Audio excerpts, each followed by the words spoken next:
asalaamaaleykum mbokk yi ñu sant buur yàlla ba ma sama suuf moom ñu baax jotaay bi di liggéey Sénégal wala kenn ku nekk si ñun nan lay bàyyee waar ngir suñu réew mi gën a baax Sénégal réew la moo xam dafa war a gën a baax ndax suñu borom di borom asamaan suuf daf ñu beral loxo ñun Sénégal suñu borom lépp lu doomu aadama aajowoo si kaw suuf ngir jëm kanam suñu borom daf ko fi def muy géej ndox mu neex suuf su nangu ñu am doole ñu am xel rek koom la saa yu ñu jëlee xelam daas ko naam ko bës ko sotti ko xelli ko xel moom li ko jural yiw yoo xam njortam mën si woon a yegg sax tax ñun Sénégal xewal yëpp neef yi te ba léegi suñu réew mi suqalikul ni ñu ko bëggee li ko waral mooy dañu liggéeyalul Sénégal ni mu waree liggéey bi moom moo des si wàllum xalaatin si wàllum tëggin si wàllum doxalin si wàllum boole si wàllum booloo si wàllum jokkoo si wàllum génne ay résultats ñun loolu dañ see tëlee ñun Sénégal tey suñuy wax fi ñu toll si wàllum koom ñun suñu xol seddut amul kenn ku xalam sedd si réew mi ki jiite réew mi ba ki si gën a tuuti tey kenn yëgul ne réew mi neex na si moom président de la république dañ ko dégg si discours bi nga xam ne moom lay def bu at mi di jeex loolu lu tax moom président indiwul lu bees ñi fi jiite ñëpp ñi fi jiitu ñëpp bu 31 décembre atu tubaab yi bu doon jeex dañ doon ñëw def ab discours moom tam mu ñëw def même chose ñoom dañuy waxoon dañuy indi rupture dañuy indi changement mais kenn gisul changement président su ñuy taxaw ne nguur gi def na lii ñun def nañ lii ñun wàññi nañ lii ñun def nañ lii ñun wàññi nañ lii waaw man dinaa def lii jeex na mais léegi askan wi moom lan la war a def askan wi moom lan mooy waar yu mu war a bay ngir réew mi baax parce que réew mi mënta baax fekk président rek moom mooy toog naan nguur gi def na lii nguur gi def na te nguur gi lan la def ñaari at yi ñun gisuñu ko nguur gi investirul ci réew mi parce que defu nguur mooy investissement jël xaalis dugal ci biir askan wi ñun ñëpp gis nañ rapport d'exécution budgétaire yi nguur gi naan ay dugal nañ ay 4 fukki milliards ci réew mi ci juróom-ñeenti weer mooy dërëm ak ñetti fistin ci Sénégal bu ne tey nguur gi ani ban saafara la indi ci lan ñu benn saafara ñoom dañ juum affaire yu wàññi ay essence wàññi ay ciment wàññi ay courant yooyu njuumte la parce que si koom saa yoo wàññee rek am na koo fëq poosam saa yoo wàññee rek am na ku poosam wàññeeku te nit ñi ñuy wax acteur économique muy état muy këru liggéeyukaay yi muy collectivité yi muy booy jëfandiku yi nit ñi ñooñu dañu war a di yokku waruñu di wàññeeku état liggéeyam warul nekk di wàññi ay dund déedéet liggéeyam dafa war a nekk nan laay fexe ba ñëpp mën a jot ci dund gi ndax am nañ xëy am nañ lu ñu dugal seen poos te suñu soxlaa dinañ dem jëndi tey soo wàññee essence bi nga wàññi ci juróom fukki dërëm ak ñeent soo ko wàññee ki doon jënd essence moom day jënd essence rek mais ki mënul jënd essence du mën a jënd essence ki mësul jënd essence du ko jënd parce que amul oto li doon liggéey bi dëgg mooy fexe ba ku amul woon oto léegi am na liggéey bu mën a tax mu am oto essence buy jar ñaar téeméer sax mu mun koo jënd loolu mooy liggéey bi loolu mooy liggéey état mais état buy wàññi fan nga dem si àdduna bi état bi naan moom mooy ñëw di wàññi déedéet su fekkee ñiy jaay ñoom ñoo dem ba gis ne njëkk li de léegi mën nañ ko wàññi ñoom ñooy wàññi seen bopp mais état moom buy dugg si yooyu mi ngi wàcc yoonam mooy fexe ba kenn ku nekk am xëy am looy yóbbu sa kër ba pare njëkk yi nga mën leen a jënd parce que njëkk yi dañuy yokk kenn mënu si dara soo wàññee tey man école ba ma doon jàngee Saint-Pierre bu Grand Dakar fàttaliku naa ñuy fay weer wu deewee ñuy fay ay junneeg ay yooyu mais léegi xale yi juróom-ñetti junni la ñuy fay te loolu amul tànku ginnaaw kan moo mën a wàññi scolarité bi xale yi di fay si école yi amul tànku ginnaaw livre yi ñu doon jàngee ñun téere yi ñu doon jàngee boo ko doon jënd ay ñaar téeméer nga doon jëndee ñeenti téeméer lu gën a yomb mais tey téere bi gën a ndaw juróom-ñaar téeméer lay jar amul tànku ginnaaw mun nga wàññi fii benn ñaar ñett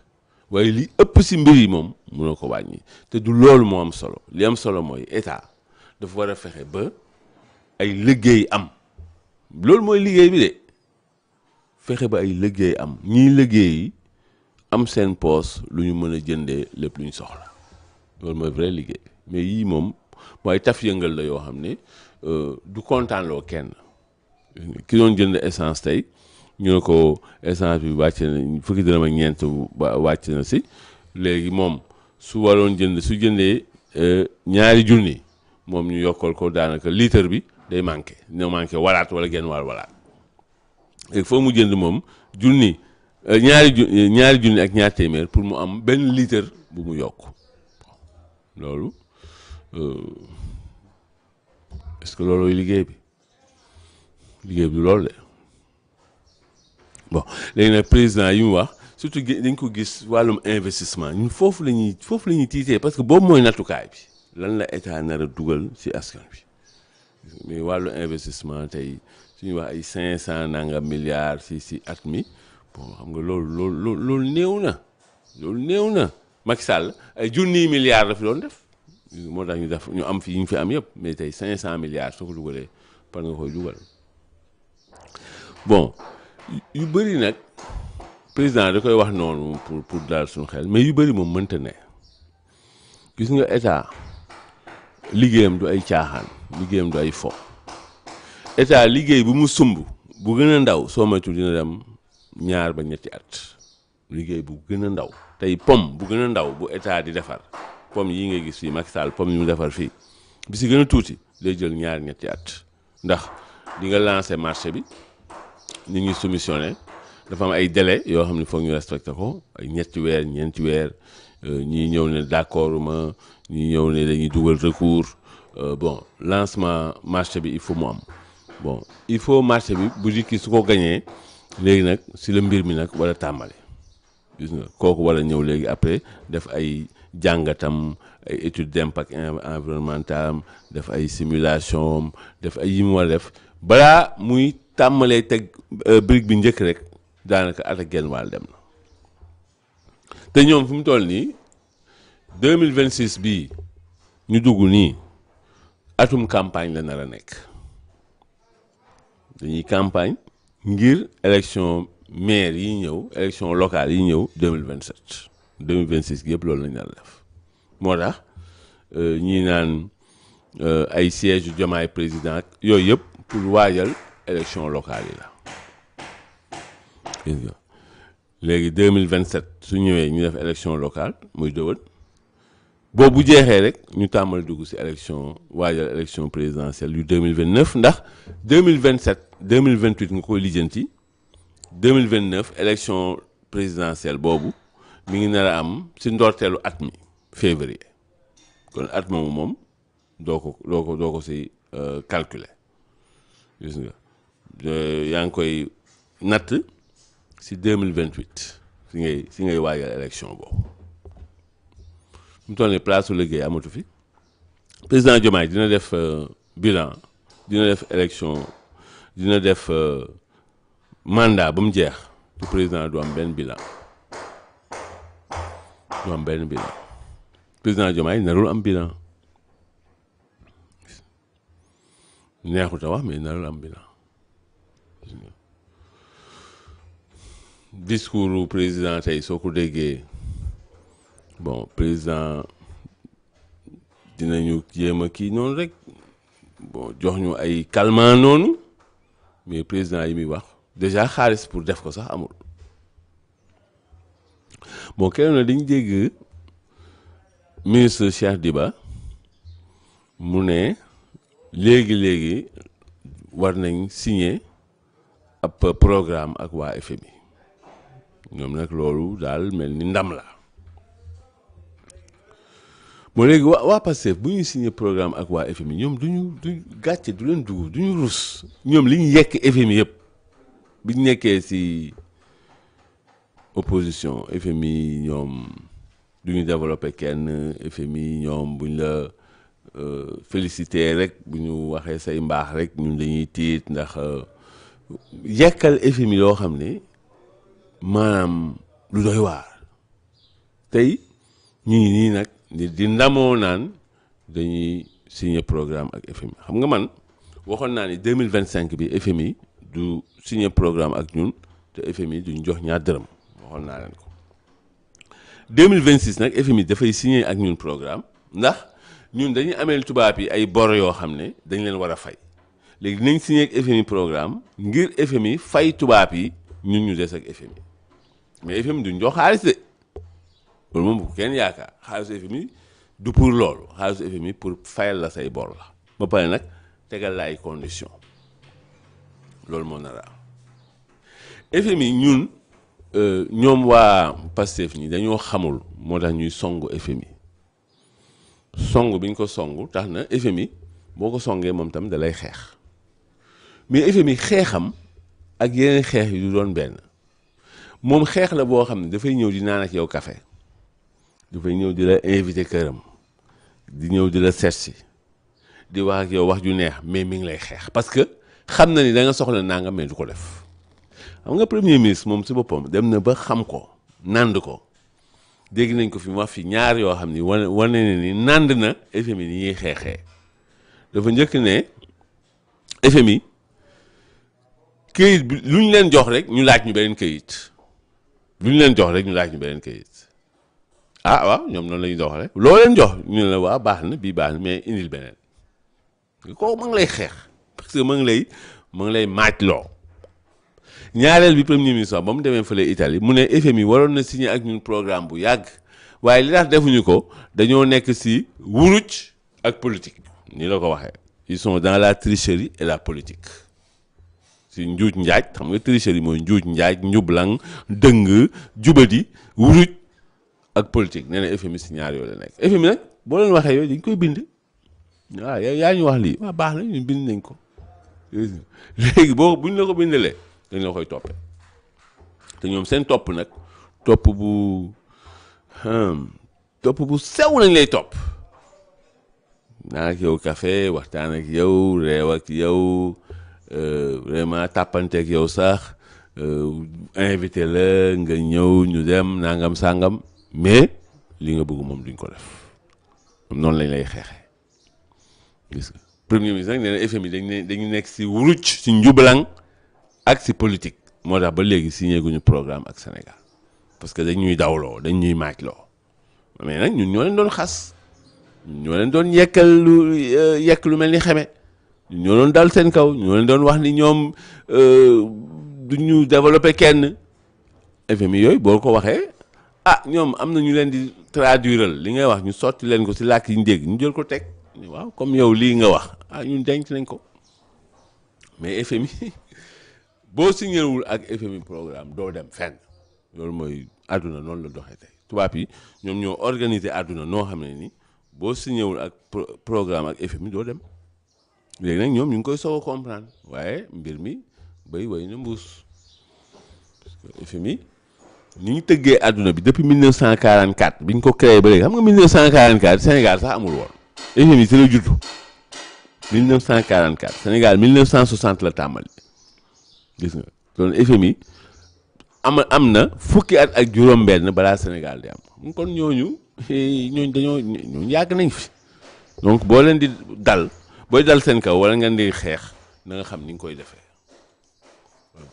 waaye si fi neewaloon FMI Edouard Gemayel mi ñoom jëlee nañ ko fi léegi ne am na ab soxna bu ñu fa war a indi te kooku sax dikkagul ba léegi kon fu mu toll nii FMI moom mënagu fi def mënagul liggéey ak ñoom dañoo xamul moo tax ñuy jëflanteeg nii FMI ay FMI ñii booy jëflanteeg ñoom da ngay xam nan ngay defee allemand yi dañuy wax ne qui dîne avec le diable doit avoir une longue cuillère daal seytaane boo waree reer ak moom yow na sa gudd junju la nag pour wax la ne yow na nga xam bu baax li ngay def ak ni nga koy defee parce que kii moom ay mbiram ñëpp xam nañ ko parce que FMI ñoom tubaab yi ñoom ñoo leen sàkk ñoo leen créé comme instrument boo xam ni du ñu jëflante pour dominer àdduna bi tubaab bi noonu lañ ko créé noonu lañ ko tëggee ñoom FMI xamuñu leneen lu dul fekk réew moo xam ne réew mu ndóol la dañ ko lebal mënul fay ay borom FMI ñëw ne la d'accord dinaa la fayal say bor waaye nag léegi da ngay takk sa biir da ngay takk sa biiru askan FMI loolu rek la xam donc signé Cheikh Diba lim ñu wax ne FMI dafa nar a signé ak ñun programme loolu mooy ne ñu waajal ñun tamit takk suñuy biir 2025 waxoon naa leen ne que 2025 FMI takk du signé ak ñun programme mais 2026 dina signé ak ñun programme mais dafa nar a gën a metti si ñun FMI moom bu signé ak yow programme sa alal joo am yow da ngay fexe ba fayee ko ay bor nga keroog ministre bi wax na ko fii ne am na benn diir boo xam ne jël nañ 83% suñuy recette yi ñu am fayee ko bor maanaam boo jëlee téeméer bu nekk juróom-ñett fukki ak ñett ñu jël ko fayee ko ay bor FMI nag bés bu ñëwee programme FMI bi nar a ñëw nii dafa nar a metti suñu loolu Cheikh Diba lim ñu wax nii loolu du nouvelle bu neex daal daf ñu annoncé maanaam naxar ak tiis mi ngi ñëw si suñu kaw parce que moom la FMI nar a ñëw indi ndax benn ñun dañoo am ay bor yu ñu war a fay ñaar FMI daf ñoo mere te moom mere secret la lay mere parce que ñun ñoo ko doon xas ak di ko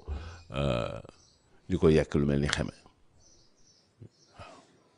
ba pare sax am na sax ñu doon wax ne waaw su fekkee dañ fi wuruj ay bor ak yooyu FMI complice la si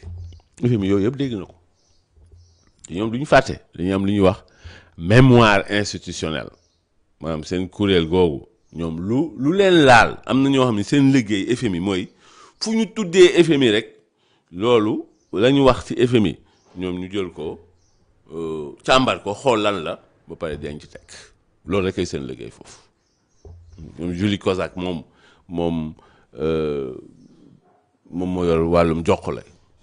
ak jokkoo ci FMI ñoom dañoo am ñoo xam ne loolu rek la ñuy liggéey fu ñu tuddee FMI ci àdduna bi surtout bu dee kilifa la nag walla opposant ak yooyu loolu dañ koy jël gaaw bind denc teg pour mën a xam kii mooy kan lan lay wax ci ñun ak loolu nan lañ koy jëflanteek moom ñoom dañ def njuumte yu mag bi ñuy dal ci kaw FMI am na ñoo xam ne soxloolu ngay dal seen kaw yow bu jëflanteel ak ñoom xool rek yow nooy ràccee jëme sa boor jeex na parce que ñoom seen ay intérêt la ñuy dox ñoom nëbbuñu ko tubaab yi seen intérêt la ñuy dox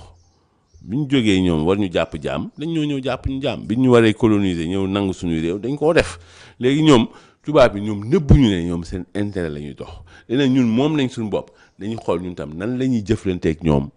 ba mais ñu ràcc jëme suñu boor tey tubaab yi ñun ak ñoom yàlla daf ñu boole boobu ba léegi ñu ànd gi ñun ñëpp xam nañ ñoom dañuy ràcc jëme seen boor léegi nag ñun ñoo war a ràcc tamit jëme suñu boor surtout jeex na amul leneen de mënuñu tàqali ko ñoom mënul ne loolu boo koy jéem a def yaa ngi xaru parce que àdduna moo doxee noonu tey tàqali ko ñoom mooy kon na Sénégalais yi nekk France yëpp jóge fa loolu lañ bëgg a wax loolu xam nga amul loolu amul xel nanguwu ko sax ñun dañu war a jëflanteeg àdduna bi yëpp amul benn exception waaye nag dañuy ràcc jëme suñu boor comme ñoom niñ koy defee tubaab yi seen intérêt la ñuy dox lépp lu ñu def suba ba ngoon seen intérêt la ñuy carte ñun tamit ñu tàmbalee doxalee noonu suñu intérêt la ñuy carte mais dañuy jëflanteeg yow lu ñu mën a roppat si yow def ko lu mu néew nañ ko roppat ñëw indi defar suñu réew tubaab bi ni ñu jëlee sàcc suñu ay alal dem defar seen ay réew ñun tam nañu roppat ñoom si ñoom liñ yor ñëw defar suñuy réew jeex na loolu rek am solo parce que nguur doo ko yor si kii def na ma lii kii mere na ma kii waxoon na ma lii non nguur boo ko xasee ba yor yow ñaar moo la war a yitteel ñaar mooy nan ngay fexee ba xëcc ay xéewal ak ay ndimbal ay yërmande jëme si sa askan ñaar nan ngay fexee ba kaaraange gi mat yow loolu rek la war a yitteel loolu noo ko mënti defee nag baax na nga tegu si yoon xëcc ay xéewal indi ay ndimbal ay yërmande ba pare na nga fexe ba kaaraange gi mat kaaraange nag dafa bëri façon waa RTS ñoom nee nañ amuñu kaaraange fi mu toll nii gis nañ seen syndicat yi ñëw wax après seen directeur général ñëw tam ñëw dàgg sante ak ñoom moom tam indi ay layam ba sax ne na nguuru Sénégal yónnee foofu kuréel yi saytu ñu ñëw saytu RTS ni muy doxee mais moom Pape Alé yore këru liggéeyukaay du métier xamu ko lu bees tàq la si moom surtout nag këru liggéeyukaay boo xam ñëpp a ko bokk loolu la tubaab di wax management public nga yorin mooy yow nga fexe ba teg nooy organiser këru liggéeyukaay bi nan ngay tegee ay plan ay tëralin nan ngay jiitee nit ñi ba pare nan la ñuy fexe ba contrôler ñëpp su ko defee mbir yi tegu si yoon këru liggéeyukaay bi ñëpp gis si seen bopp ah ñun loolu la ñuy jàngale si wàllu management planifier organiser diriger contrôler PODC lañ ko jàngalee xale yi première année ñi tàmbali jàng management loolu lañ leen di jàngale booy yor këru liggéeyukaay da ngay xool nan ngay planifier nan ngay tegee liggéey bi saytu ko si wàllum nan lañ koy tawee planifier ko organiser ko kenn ku nekk ak lenn lu nekk ñu xam fan lañ koy teg diriger nag mooy di jël ay dogal di teggi ba di contrôler nag li ñuy def ñu xam lan la mais loolu Pape Alé xamu ko musu ko def moom jaar-jaaram yëpp mooy Sud FM la def après 2STV après mu nekk opposant musul liggéey si këru liggéeykaay bu nguur gi moom musu si liggéeyam bi njëkk si nguur gi mooy nekk directeur général yooyu du dem munoo loo nekkul taalibe munoo doon sëriñ bi mu nekk dina sonal boppam sonal waa RTS mais mënul yor RTS waxante dëgg rek affaire bi Papa lu mu nekk suñu doomu ndey lu ñu jëflante mais lii ñëpp moom tey ñu jox ko jafe-jafe yi yëpp am si mooy mënu ko yor loolu rek la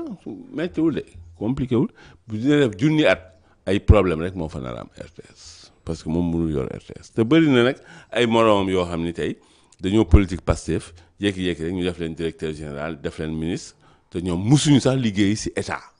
xamuñu ko mais léegi loolu yow musoo nekk taalibe bi nga ñëw rek ñu ne léegi yaay sëriñ bi loolu du dem amul fenn fu muy demee amoo expérience amoo expertise gis nga léegi yow journaliste nga taskatu xabaar nga aay nga si ñëpp nangul nañ la ko mais nag doo manager doo kuy jiite koo xam ni ràññee nañ la si loolu xamoo si dara gis nga léegi nag suñ demee tey ba dàggasante bi am rek loolu mooy affaire bi doxul syndicat yi wax nañ lii ñiy liggéey wax nañ la moom directeur général bi ñëw na tontu leen ñi neen dañ ñu dàq foofu ni war ñu fi def suñu conférence de presse sulli nañ fa ay mbóot moom li mooy salaire am moo am na fële ñaari bureau moom du fi toog bés bu nekk mu dem tukki te bu tukkee sax léeg-léeg bu ñëwee bu yendoo jël beneen avion dem moom du wax ak ñun moom du ñu nuyu moom jàmbat léegi yow ñi ngay jiite suñuy jàmbat si yow mooy yow mënoo leen jiite ba def loo leen liggéey bi si anam yoo xam ni ñëpp dinañ kontaan mënta ne moo tax armée efficace armée dañ lay jàngal ne yow boo nee soldat da ngay nangu jébbalu ngir ëllëg sooy jiite nit ñi ñu jébbalu si yow ba pare ñi ngay jiite dañu war a gis ni que yow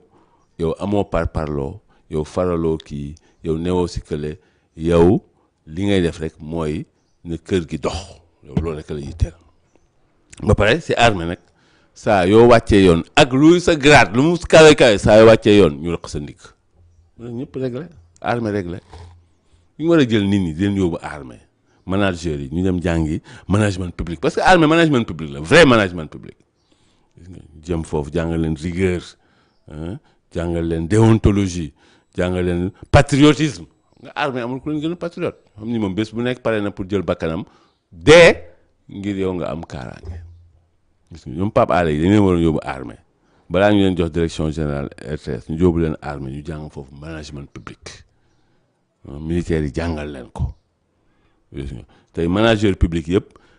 xel la woon ñu yóbbu leen armée ñu def foofu formation si wàllum management public wàllum patriotisme wàllum organisation wàllum méthode wàllum planification wàllum gestion balaa ñu leen di jox këru liggéeykaay boo xam ne xamuñu si woon dara TDS SA mi ngi nii tey bu ñu demee ñoog Excaf ñu dem ñu daan leen parce que dañuy jël décision yoo xam ne mais xamuñu ne que lii si public bi du doxee lii bu ñu demee tribunal ñu daan leen à vos entiers dépens rek mooy yow yaa tooñ yow lii nga def nii war ko woon def te yaa ngi nii nag léegi lor nga waa Excaf ay weer a ngi nii Excaf nga nangu seen signal Excaf tey seen liggéey taxaw seen ñu dàq ay nit seen der yàqu loolu yëpp parce que am na koo xam ne xamul li muy def jël dogal boobu xamul soxna suñ ko xamul ku xamul nag soo ko joxee bon ku mënul bawul laajul day def xamul di wax mais lu yàqu mooma loolu nag moo dal njiitu Pastef yi ñu jiite duñu xamuñu dara ministre bi yor wàllum communication bi mi ngi nii tey moom it dem Cour suprême ñu daan ko ñaari yoon ba pare mu continué di nekk ministre waxu si yéeyul yaabiwul moom daal mi ngi dem mi ngi ñëw loolu mënul dem parce que seen nguur gi daal sa ngéem mooy ñoom seen bopp neexu leen daal parce que bés bu nekk tribunal daan la bés bu nekk këru liggéeyukaay yëngu bés bu nekk nit ñi di jàmbat liggéey amul investissement amul partenaires yi ñëwuñu FMI ñëwul vraiment nguur gi sa ngéem daal nguur gi sa ngéem seen nguur gi ñoom mun nañ indi saafara mun nañ ko indi su fekkee génn nañ ci liñ neen yi politique ak garsa buñ ci génnee saafara mën na am woo doomi réew mi yëpp ñëpp ñëw su ko defee ñu waxtaanandoo xàccandoo doorandoo xool suñu koom gi nan lañ koy jooyantee xool fan la ñu mën a indee jëlee ji xaalis ba pare tamit ñu xool nan la ñuy amee ay liggéey parce que yooyu moo am solo politique bi amul solo de siège Diomaye président Mimi Touré nangam xawma 2029 yooyu amul solo li am solo mooy nga wàccoog askan wi si defaraat koom gi jooyanti koom gi nit ñi juboo bàyyi garsa gi ba pare jël ñu xam dara mais liggéey loo leen ñu ko wax xamul dara premier liggéey mooy directeur général wala mi ngi doon chômer depuis xawma kañ di politique nekk chômage bu metti di politique de politique xëy rek ñu falu après ñu ne ko kaay yow yaay directeur général kaay yow yaay ministre kaay yow yaay conseiller te xamul dara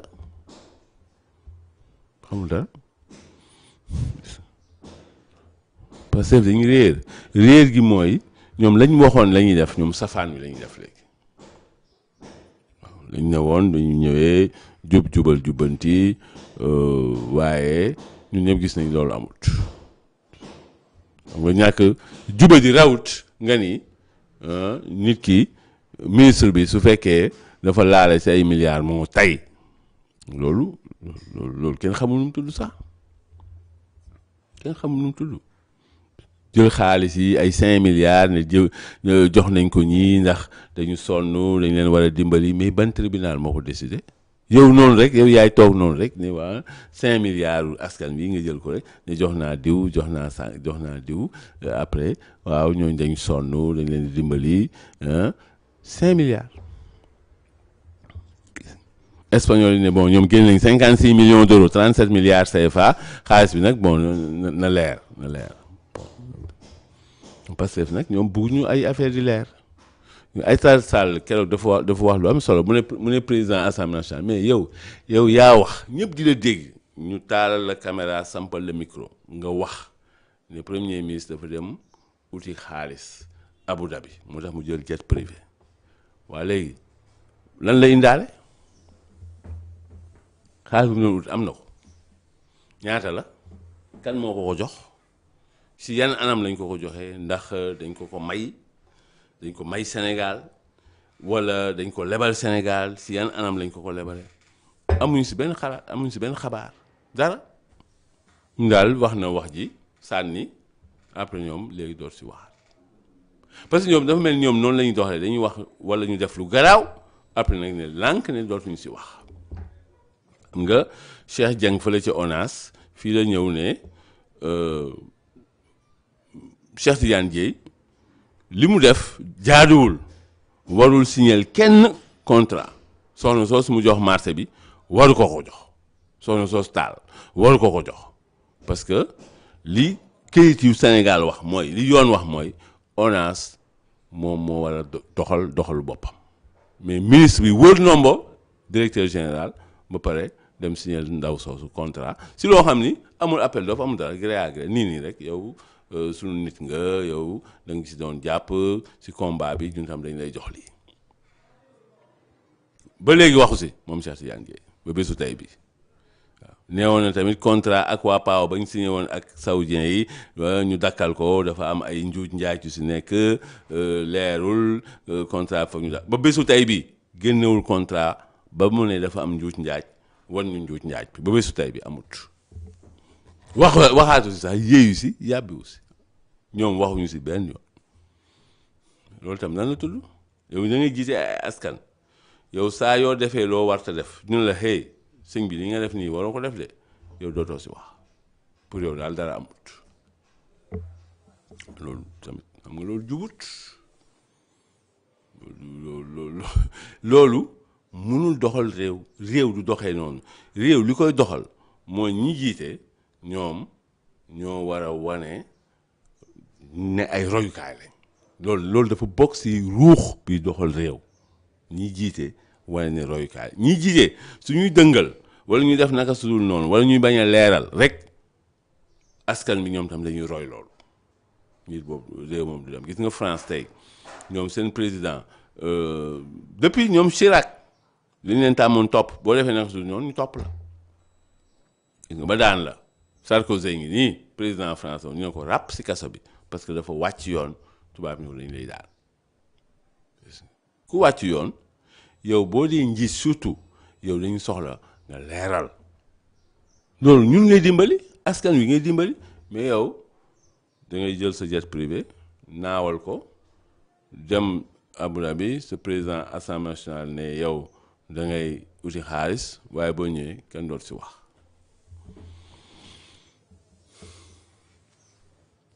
ay saal dafa wax lu am solo ne di ngeen ñëw ne li ngeen di yore réew mi mooy wàllum na leer ba pare ñu teg ay impôt ay taxes yu bari mais loolu dugalul xaalis ci réew mi impôt ak taxes yi lu mu bari gis nga yëpp ay moins value lañ am lii lañ waroon am amuñu ko lii lañ waroon am amuñu ko lii lañ waroon am amuñu ko parce que réew mënoo ko yor ci impôt ak bor mënta ne dañ koy yor réew dañ ko yor ci investissement ak création de richesse maanaam dugal xaalis ba pare fexe ba nit ñi am liggéey am lu ñu def seen poos loolu mooy yor réew mais impôt ak bor keroog loolu la leen wax ne leen yéen daaw ak ren leb ngeen ñeenti junni milliards xaalis boobu anu ñeenti junni ci ay milliards waa Ecofin ñoo ko wax de ñoom yooyu duñ ci wax dañuy wàcc yoon sax pour bañ a wax parce que yoonu Sénégal daf leen ni boru Sénégal ñetti weer yu ne da ngeen war a génne benn bulletin ab këyit buy wax bor bi fii la toll depuis juin 2024 ba ñu ngi nii 2026 lañ dugg léegi fi léegi juróom-benn weer mu def ñaari at lànk nañ ne duñ génne loolu lànk nañ ba pare ñu wax ne bor dañ ko nëbb ba pare yéen ngeen nëbb fi ñu war a wax ne boru Sénégal fii lañ ko bind bi ngeen toogee léegi parce que bi mujjee génn juin 2024 la woon juin 2024 kon at ak genn wàll ngi nii ba tey janvier 2026 muy at ak genn wàll boo xam ne dara génnut daal lànk nañ ne duñ génne bulletin bi kayit gi wax wàllum boru Sénégal ñoom bi ñuy tàmbalee bi ñu toogee léegi ni ñu ko lebee lànk nañ leen duñ ko génne.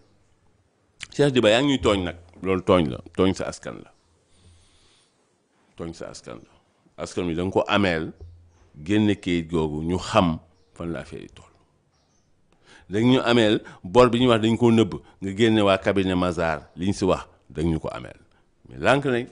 ñun nag lu ñu si mën mooy di wéy di leen ko fàttali rek ñu bañ sonn ñun tamit ñoom lànk nañ ne duñ ko génne ñun tamit ñu leen di wax génne leen ko comme ça ñu xam ku def lan. 2026 ñu ñëpp waajal seen bopp dana nekk at moo xam ne at mu saf lay nekk at mu saf ndax xaalis ni mu ñàkkee ni dina gën a ñàkk nguur gi dugalu fi xaalis nguur gi ci impôt ak taxe rek la yaakaar ak bor moom ñaar yooyu la yaakaar impôt taxe ak bor te lim si am sax fi mu toll nii matalewul kon soo moytul ñoom dinañ jéem a xoolaat yeneen fexe parce que nee woon nañ seen programme bi ñu teg pour doxal réew mi xaalis bi doxal loolu téeméer bu nekk juróom-ñeent fukki fii lañ ko jëlee si askan wi bon daawoon nañ wax nag ne que Sénégal am na or am na pétrole am na gaz yooyu yëpp bon xam nañ ko mais fan lañ si toll xaalisu pétrole beeg gaz bi fu mu toll nii Bougane Gueye Dany sax moom yóbbu na leen si yoon ne leen mais xaalis bi na leer tamit na leer li ñu si doon am pétrole beeg gaz bi li ñu si am wees na suñu njort mais léegi génne leen ko mu leer.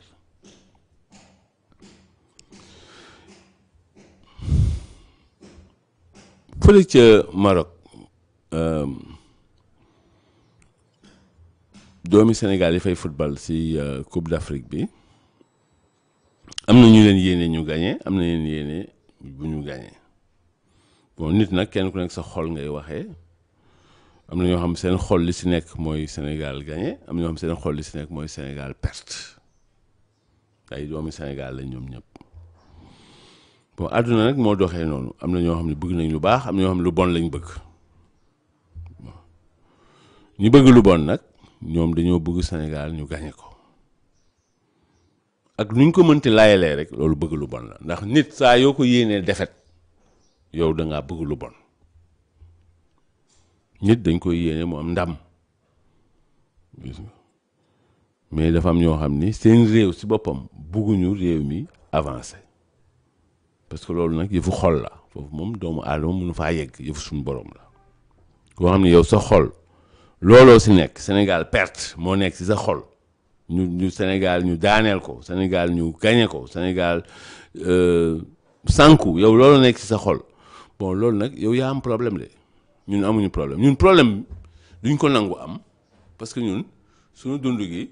waa Pastef mettil nañ ko ba pare ci réew mi dara doxu fi léegi nag yu ndaw ndawaan yi am pour am mbégte duñ nangu tamit ngeen yaaxal ñu ko ñun dinañ leen ñooñu ànd ak ñoom dinañ leen ñaanal dinañ leen def tàccu lu ñu mën ngir ñu gañe ñun loolu dañ ko def yéen ñi bëgg nag ne Sénégal na perte yéen loolu ngeen yéene Sénégal parce que ak lay boo leen mënti indi waaye yéene wuñ ko xawma président yor coupe bi naa yooyu yëpp seen ay yéen Macky Sall yéenewu leen ko woon pourtant amoon na juróomi coupe d'Afrique moom rek ko mës a am si àdduna bi juróomi coupe d'Afrique amul benn réew si àdduna boo xam ne yow am nga juróomi coupe yoo xam ne si sa continent fa nga ko jëlee mësta am juróomi coupe d'Afrique le Sénégal am si jamonoy Macky Sall te ñii yéenewuñ ko woon Macky Sall jamono yi sax daawoon na ñuy wax yooyu de yàkkam bëgguñu ñaareelu coupe d'Afrique bi Sénégal gagné ko ndax bëgguñu Macky Sall am ndam lu mel noonu am ñaari coupe d'Afrique waaye Macky Sall am na fi juróomi coupe d'Afrique xam nga kooku jig nañu nga toog nga am juróomi coupe si sa continent Afrique bi yëpp at moomu Sénégal nekk ci kaw réewu Afrique yëpp si wàllum football loolu kenn mësu koo am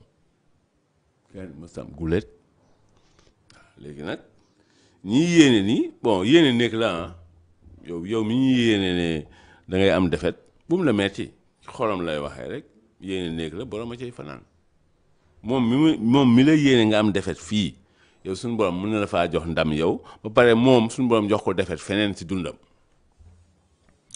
léegi nit dinay jéem a yéene kenn dara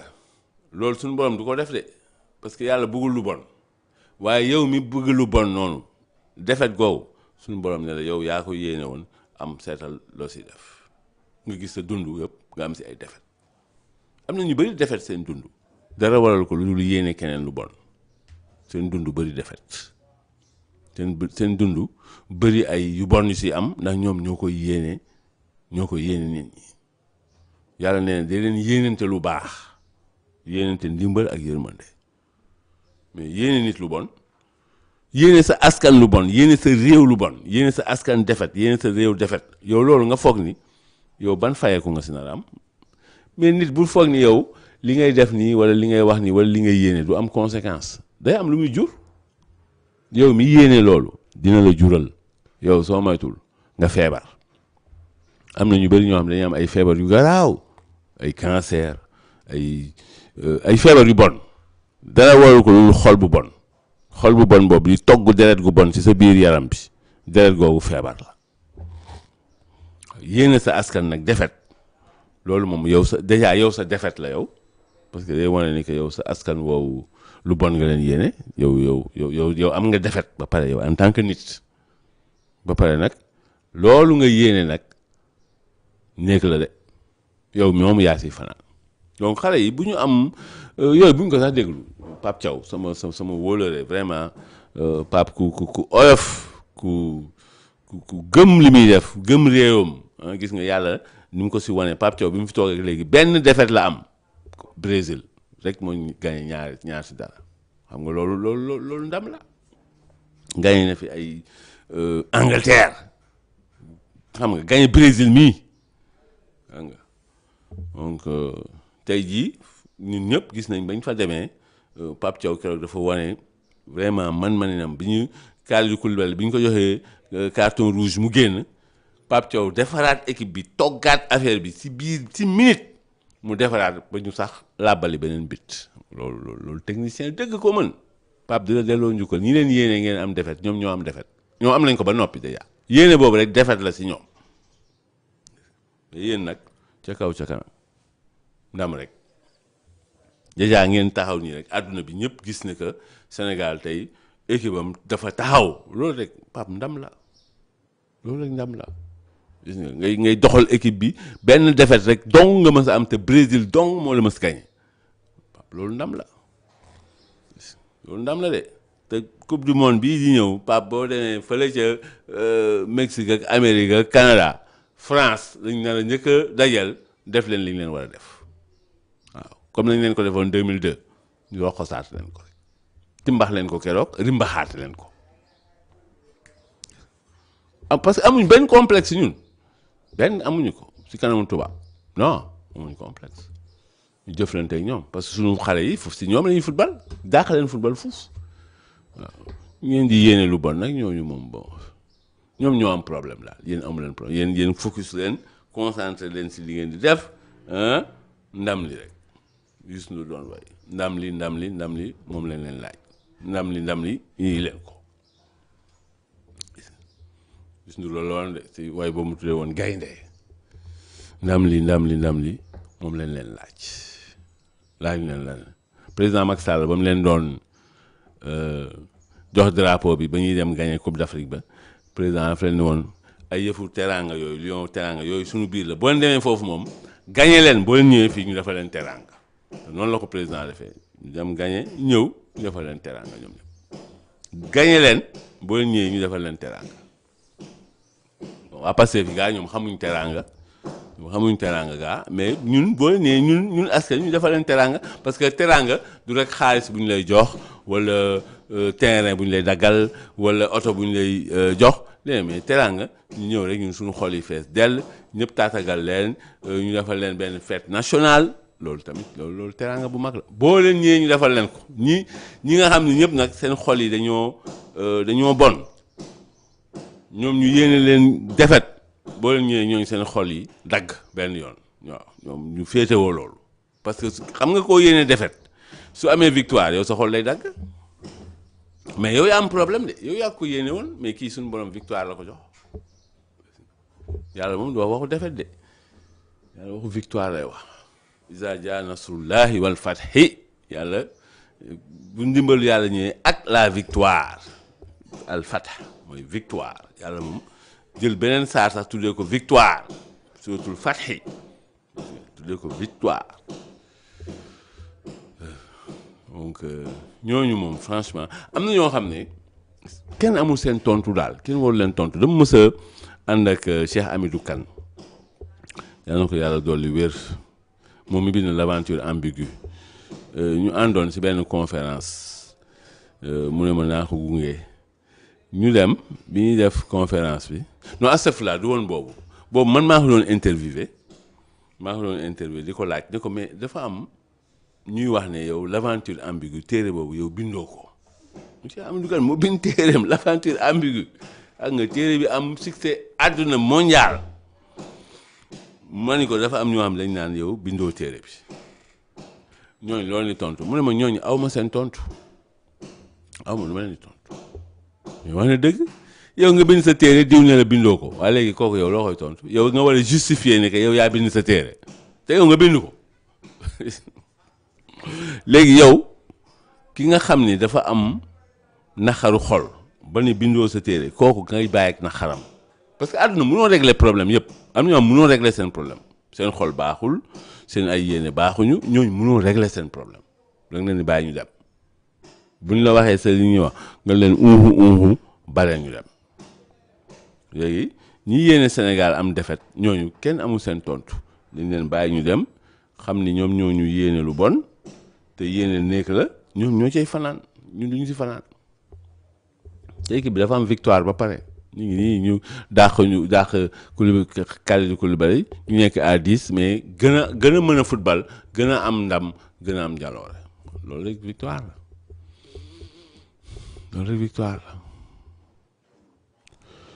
la yàlla nañu yàlla may yàlla nañu yàlla sàmm surtout raxas suñu xol yi def si gis-gis yu baax ñuy wax lu baax yàlla nee na waxul linnaasi husnan dee leen wax lu baax yàlla wax dee leen wax lu baax yàlla nee na dee leen wax lu baax dee leen génne seen làmmiñ yi lu baax bu leen di wax lu bon bu leen koy waxante bu leen koy yéenante waxante leen lu baax dee leen wax yërmande yàlla defal leen yërmande delloo njukkal Mame Thierno Sylla tey moom moo nekk ci machine bi sunu ay téléspectateurs ak sunu ay internautes yéen ñëpp dañuy ñaanal at 2026 boo xam ne da ngeen di waajal seen bopp nag ndax at mi narta neex at mi moom du neex fagaru nag moo gën faju ñu koy wax pour ngir ñëpp fagaru te at mi moom dafa nar a saf 2026 yi at bu saf lañ nar ñu 2025 metti woon na mais 2026 moom day saf sàpp si ñun ñëpp kon na ñëpp waajal seen bopp ñu gën a jàppalante nag gis nga gën a am solidarité suñu biir gën a bennoo parce que su mettee léeg-léeg dina am ab saafara mooy bennoo soo amee benn nga séddoog say mbokk soo amee ñaar nga séddoog say am li jàmm say nawle ñu nañu séddoo li ñu am tey nañu bokk bu kenn lekk bàyyi keneen nañu bokk dafa nar a saf at mi day saf at mi du neex si ñun mais nañ ko waajal nañu waajal bu baax suñu bopp nañu fagaru moo gën faju te ñaanal jàmm xéewal ndimbal ak yërmande nag yàlla moom mën na am na saafara lu ne waaye dafa ni man yàlla nag doxalee du njëkk a changé seen bopp nguuru Pastef bi ñoo war a changé seen bopp génn si garsa génn si defante génn si dàggasante jublu si jubóole Sénégalais yi ak woo ñëpp ñu xàccandoo dóorandoo loolu suñu yoon de loolu rek ay suñu saafara nag génn si gàssa génn si dàggasante génn si effaasante génn si xuloo génn si tëjante génn si yooyu jubóole nit ñi mu pa ne ñëpp ñëw ñu xàccandoo dóorandoo ñu ñaan suñu borom mu defal ñu jaam xewal ni mën ak yërmande di ñaan ñëpp tawféex ak sakina tawféex ak dal lu mu metti metti ñu ànd ak ngor ànd ak tubaab di wax résilience mooy muñ ngoo xam ne yow da ngay xaarandi ndax xam nga ni dina gën a neex ci kanam looluy résilience bi ngay xaar yëpp yaa ngi nas yaa ngi ràbb parce que après nga ni après nga am loo teg pour dem yàlla nañ yàlla may loolu yàlla nag mi ngi ànd ak muñ kàcc yàlla loolu la wax yàlla mi ngi ànd ak muñ kàcc yàlla bu la nattoo rek dafa bugg xool sa muñ fan la toll te ku muñ rek soo moytuwul di nga muñ ñaan ñëpp jaam ak xewal ndimbal ak yërmande dig daje ñëpp ëllëg bu soobee yàlla jaam ak jaam.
Même avant tout me féliciter Mamadou Doumbouya muy le président de la Guinée muy Guinée Conakry au fait ku jara féliciter la parce que Doumbouya kenn déggu ko ci wax ju bari man gisaguma bokk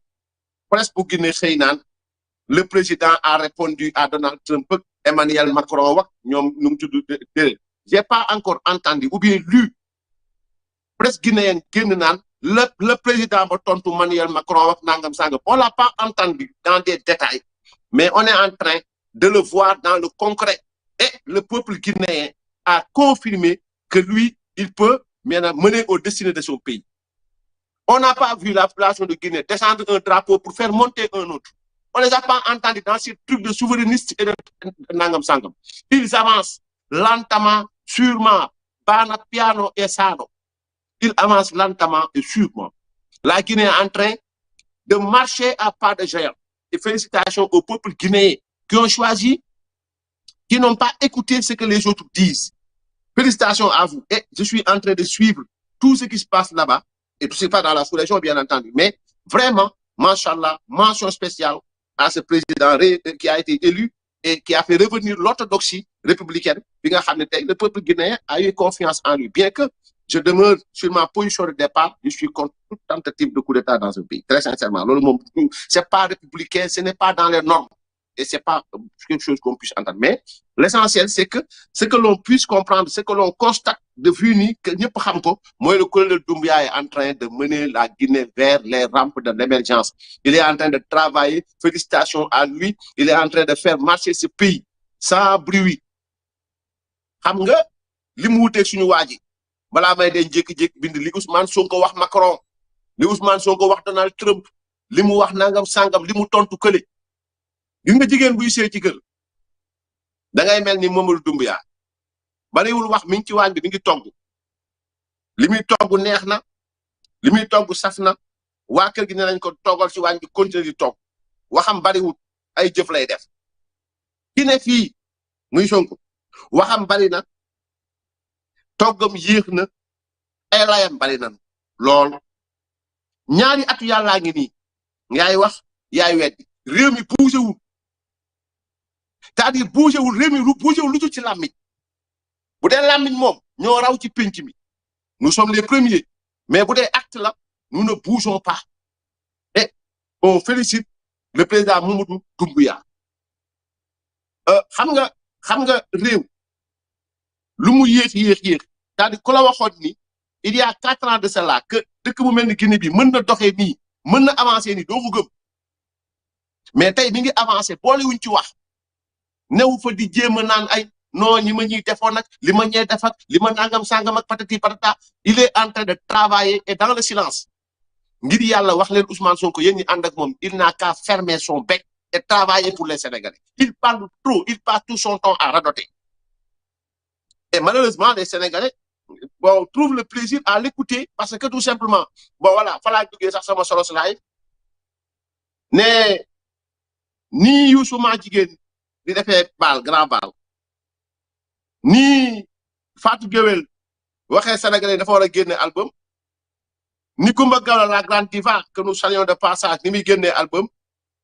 Ousmane est sorti aujourd'hui pour nous donner sa première bon Ousmane a fait sa première sortie le festival du mensonge au premier jour de l'an bis bu njëkk mu génn bu njëkk fen ay fenam yu njëkk jagleel ko nag ñi nga xamante ni moom fen la ñuy dunde très sincèrement te nag je vais vous dire une chose Ousmane Sonko moomuñu Ousmane Sonko jënduñu Ousmane Sonko yéen la moom Ousmane Sonko yéen la jënd Ousmane Sonko yéen a ko faale yéen a ko def ku sell mais devant nous Ousmane Sonko n'est qu'un pauvre gros gaillard qui passe tout son temps à raconter des contre-vérités qui ne dit jamais la vérité et dinaa ci ñëw léegi ci kanam donc vous direz à Ousmane Sonko que nous attendions bien entendu avec une certaine résignation son habituel festival de mensonges désormais devenu une coutume bien établie. De la même manière, nous anticipions le discours abscon et déconnecté de la réalité de l'homme qui occupe actuellement notre palais présidentiel. Bassirou Diomaye Faye. ñun noonu lañ toogee woon di xaar ne Ousmane Sonko dana wax xamoon nañ ne dana wax parce que làmmiñam lay woddoo bu noppee rafle bu keneen waxee mu nar a réer day génn wax à côté ñoom ñaara yem ñoo xam maa ngi ciy ñëw léegi. kon ñu ngi doon xaar mu génn ñu ngi doon xaar mu waxati parce que la mu doon diir ci ay avocat sottiwul xam na ni semaine bi yëpp ma soxnaak ma ko doog am di naar ak ka ca des borom départ civière arrivé café ña ca des yëpp la mu doon séentu sottiwul ñun xamoon nañu dina génn on le savait et on l'attendait mais xaaruñu woon ne le premier jour de l'an il allait sortir comme Youssou Ndour il allait sortir comme nu mu tudd sax comme comment dirais-je comme Fatou Guewel il allait sortir comme la grande diva Coumba Gawlo Seck pour pondre le premier festival de mensonges à Passy particulièrement nu mu tudd sax dans la région de Kaolack ñun xaaruñu woon très sincèrement ci loolu kon ñoom ñaar c'est-à-dire Diomaye nous a offert hier un discours abscon c'est-à-dire un discours aussi vide que la tête qu'il a conçue un discours de martien un discours en déphasage avec la réalité que vivent les Sénégalais maanaam la réalité que les Sénégalais vivent au jour le jour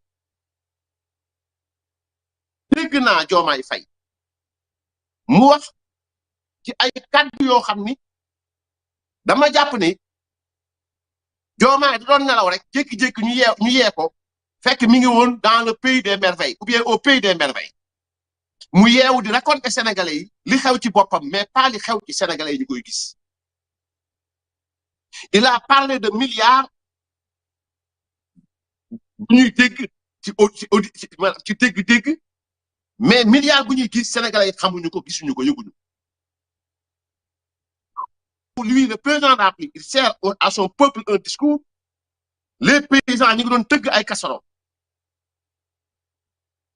au moment où nous servait un discours les syndicalistes de la RTS étaient en grève la santé ñu ngi peine tous les secteurs de l'État du Sénégal ñu ngi am coono am problème lui seul qui revient certainement d'un grand sommeil c'est-à-dire replié il revient de ses grands rêves yi mu jëlee dans le pays des merveilles donc ñëw taxaw di ko servir Sénégalais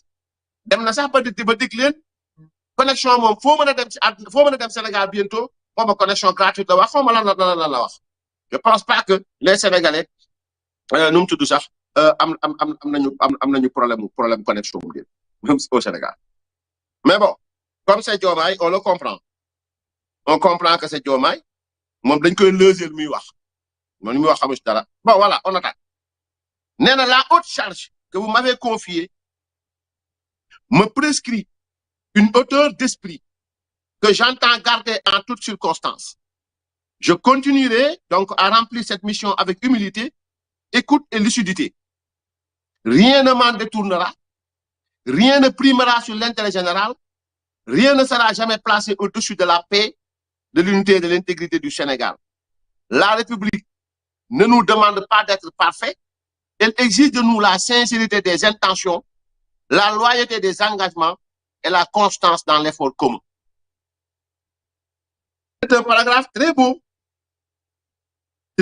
mais tu dis c'est très beau, mais dans les actes, Diomaye Faye, en tant que président de la République, n'a pas été sincère dans ses intentions en 2024, lorsqu'il avait convoqué le président de l'Assemblée nationale, Amadou Mame Diop, il avait convoqué son premier ministre, il avait déclaré officiellement, en direct, avoir eu un échange avec, comment dirais-je, avoir échangé avec, du moins, avec Amadou Mame Diop et avec son premier ministre, pour que ce fasse sur le politique général, alors qu'en amont, il avait déjà consulté le Conseil constitutionnel pour dissoudre l'Assemblée nationale organiser des élections en novembre 2024. Ça, c'est pas de la sincérité. L'intention n'était pas bonne. L'intention n'était pas sincère.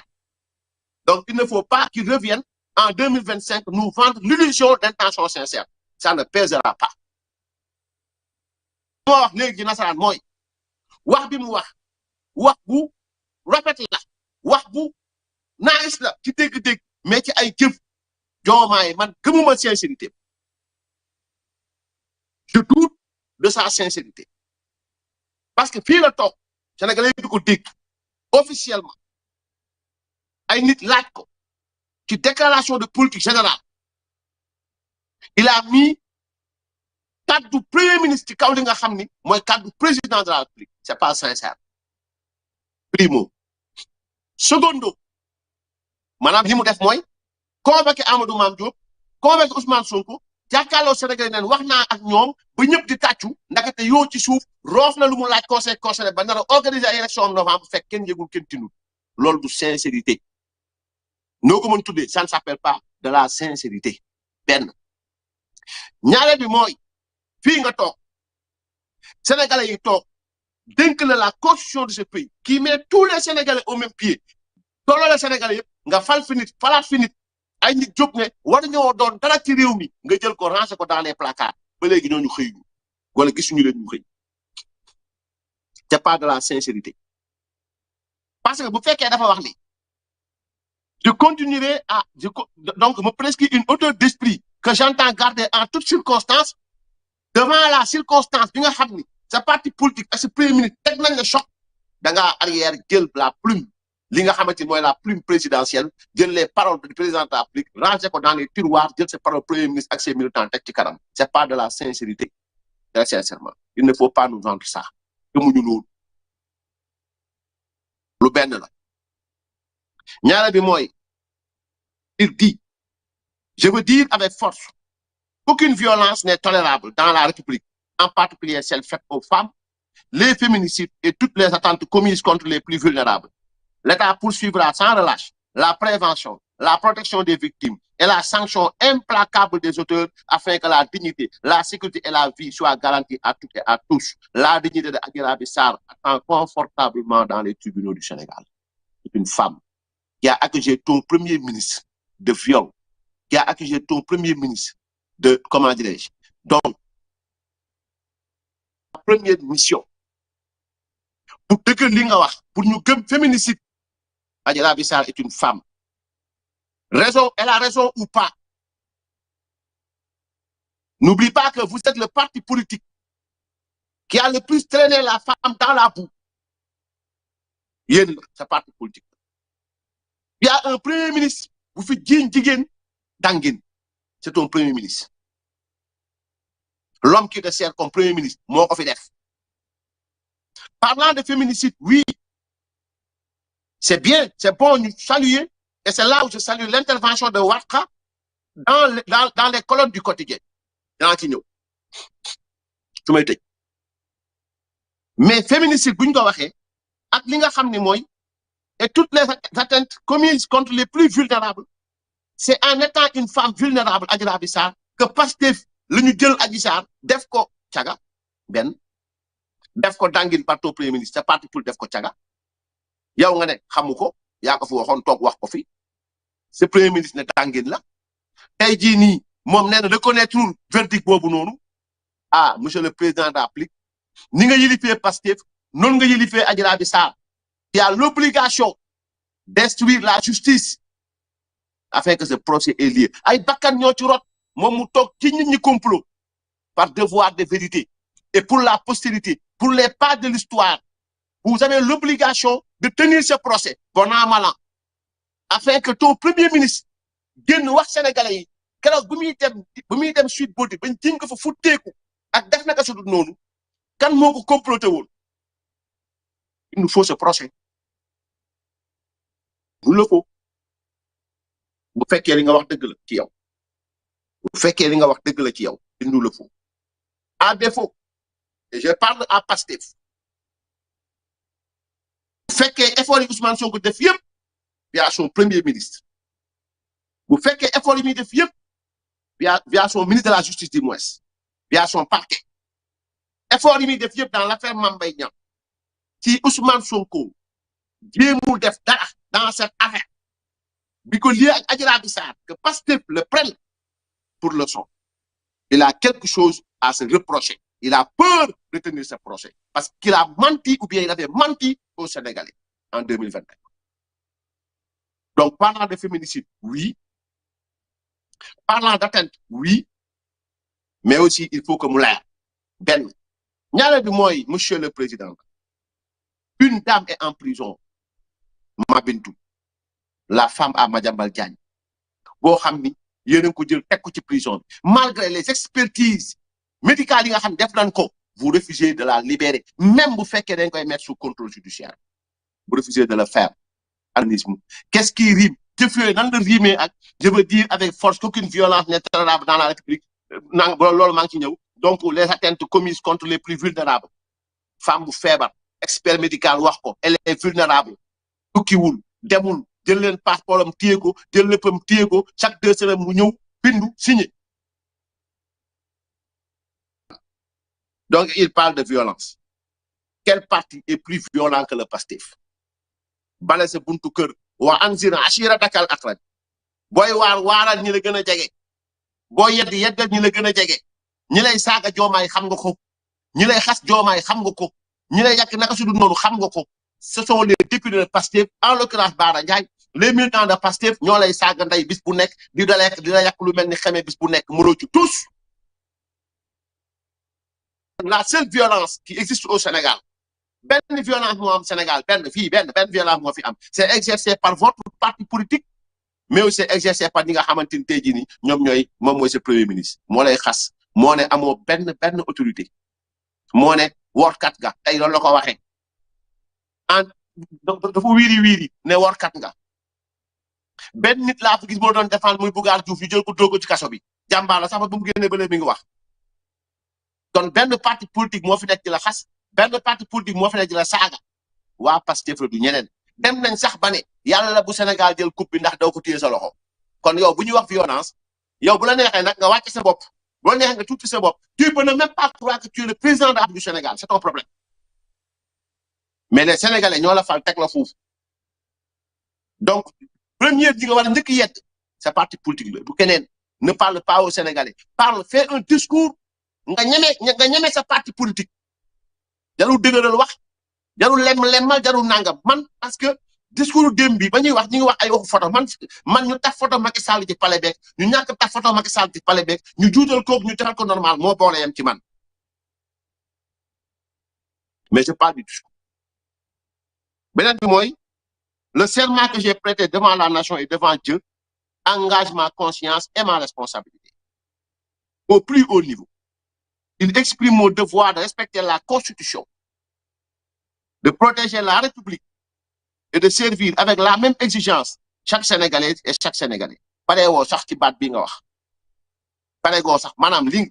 paragraphe bi nga wax pare woo ci sax fas yéene joggati la Constitution du Sénégal taaye Constitution Sénégal taaye la loi électorale pour mu jot Ousmane Sonko. C'est de cela qu'il s'agit. Et passer le Conseil constitutionnel comme le veut Ousmane Sonko,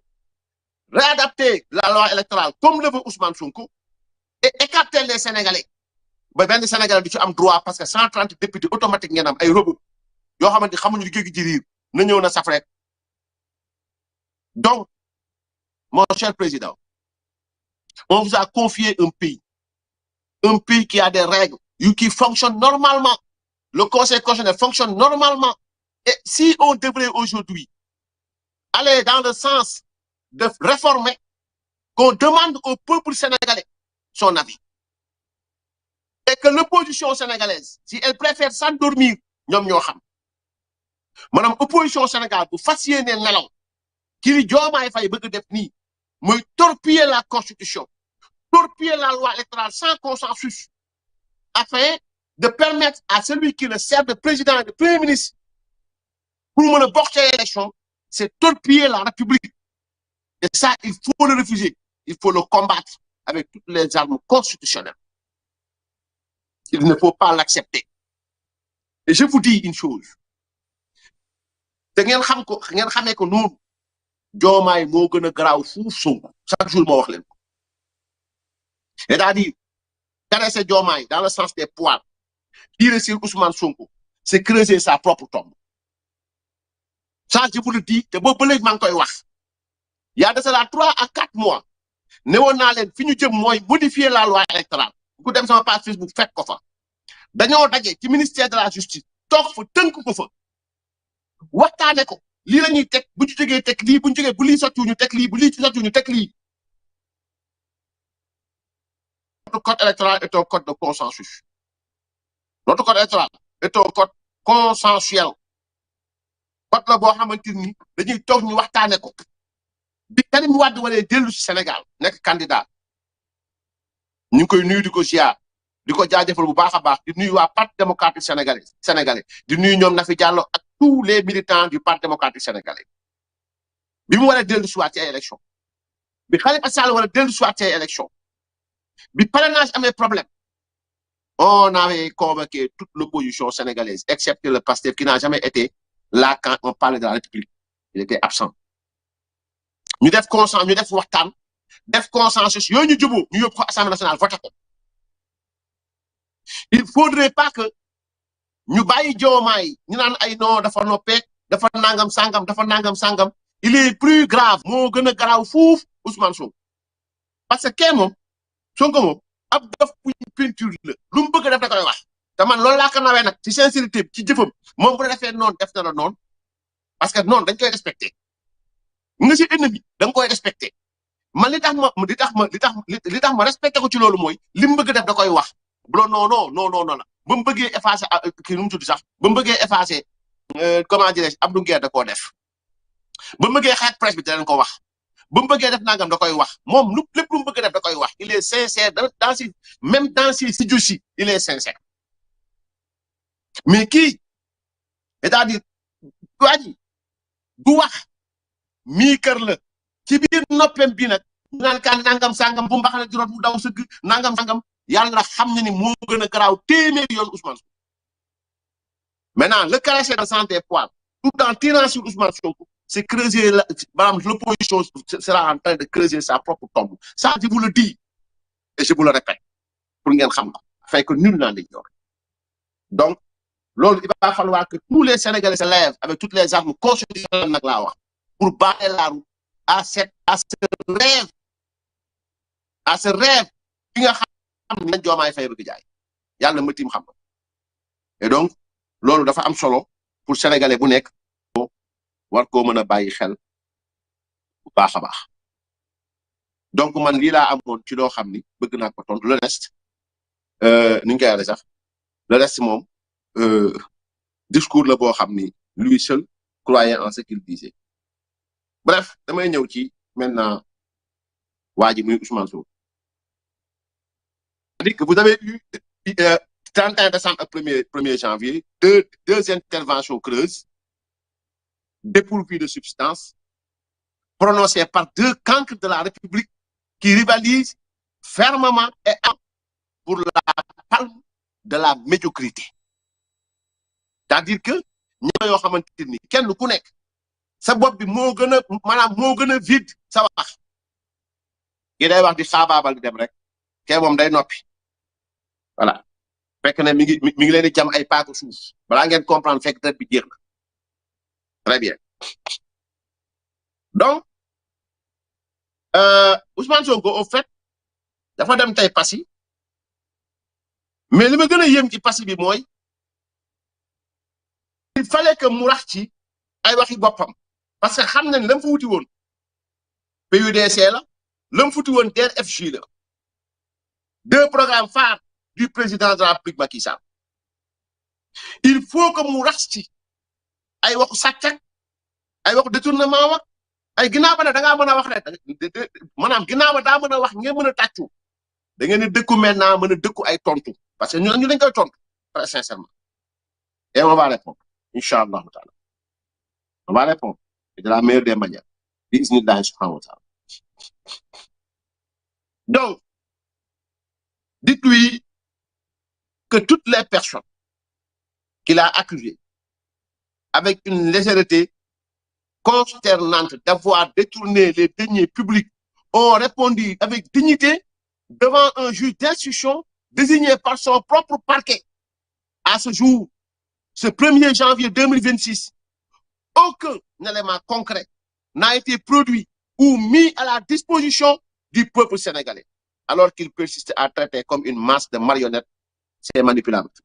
Madame, ñi nga xam ni dafa jàkkaarloog ñoom def leen ay xutumbal yu tekkiwu tous naan leen dégg naa ko ci discours maa ngi ñëw ci ñaari kàddoom naan leen ñi nga xam ni dañoo luubal alalu askan bi premier ministre tënkuma nangam sam patati patata maanaam Ousmane Sonko lañ bëgg wax mu déglu li ñu koy wax par rapport ak milliards yi muy wax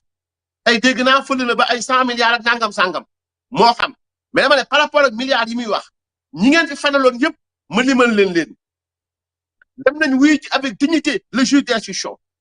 juge d'instruction kan moo ko tànn parquet financier moo ko tànn parquet financier ba kan moo ko yilif ministre de la justice moo ko yilif kooku ko yilif premier ministre moo ko yilif kon moom premier ministre ak ministre de la justice am mi tànn parquet tànn juge d'instruction mu woo Mansour Faye téye ko ay weer gëstu gisoo milliard boo ko toppee da nga koo fenal ñooñu ñoo jël weer topp Moustapha Diop maanaam Mansour Faye 2 milliards 700 amul leen lu ngeen ko toppee téye ngeen ko ay weer téye amul leen lu ngeen ko toppee da ngeen koo fenal sosal ko dara amu fa ngeen téye Moustapha Diop ay weer xool la ngeen ko doon tuumaan dara amu ci ngeen toppee ko leneen finalement dara amu ci ngeen dem cour suprême ci chauffeur ku fi dem leen amul leen preuve téye ngeen Lat Diop ak lu topp daanaka ak lu topp te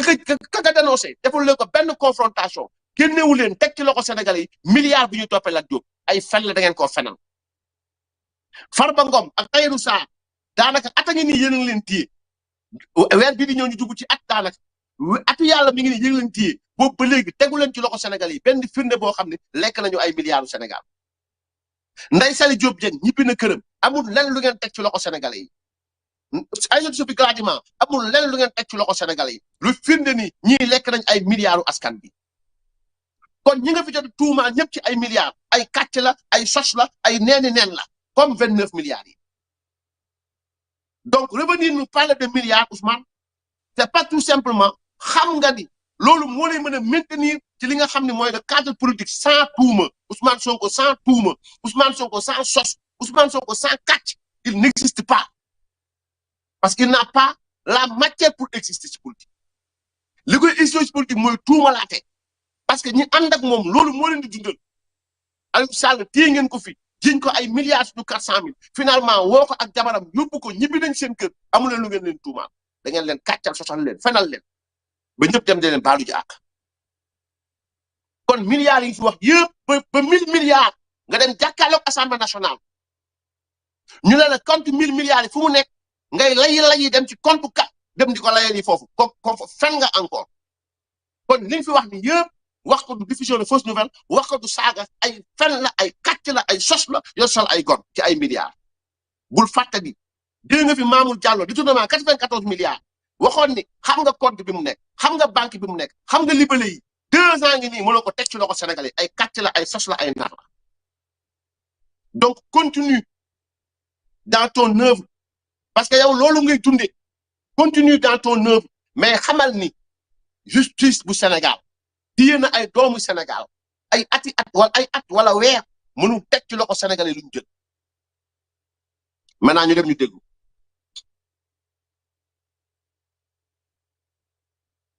yàgg naa leen wax ni homme politique bu ñëw yor ay walis di leen séddale alal ab sàcc la ndax amul fu mu ko mën a jëlee. c'est tout juste un montant de 15 millions boo xam daal nee na daal moom moo ko dugal. très bien moom nee na homme politique bu ñëw di leen jox ay milliards sàcc la ci suuf gis ngeen ni kii di joxe enveloppe 15 millions ndi jaayam la muy Djibril Gueye Ndiaye nekk garde du corps moo ko joxe turu Ousmane Sonko fu mu jëlee 15 millions nee na daa bloqué salaire am laalu nee na amul fonds politique ko waxati sax mu yóbbu la ci yoon fan la jëlee 15 millions yi muy séddale kon sàcc nga moom moo ko wax de moo ne fu ngeen gisee homme politique jël malade di séddale xaalis sàcc la indiwaatal vidéo bi ci suuf moom di jaayam Djibril Gueye Ndiaye nee na Ousmane Sonko moo jox waa dëkkam 15 millions pour ñu séddale ko te lu kese de am na yeneen yoo xamante ni dinañ ci ñëw ci ëllëg nañ ko dégluwaat. yàgg naa leen wax ni homme politique bu ñëw yor ay walis di leen séddale alal ab sàcc la ndax amul fu mu ko mën a jël. donc nee na yàgg naa wax nit ñi ne homme politique bu ñëw di séddale ay valis ak ay malade sàcc la d'accord ok nee na daa bloqué salaire nee na moom amul fonds politique nee na moom nangam sangam kon kenn xamul lu muy dundee fan la jëlee 15 millions donc yi mu jox Ndiaye mu dem di ko jox waa Xombol la xaw ma déglu leen Ndiaye ji moo ko wax man waxuma.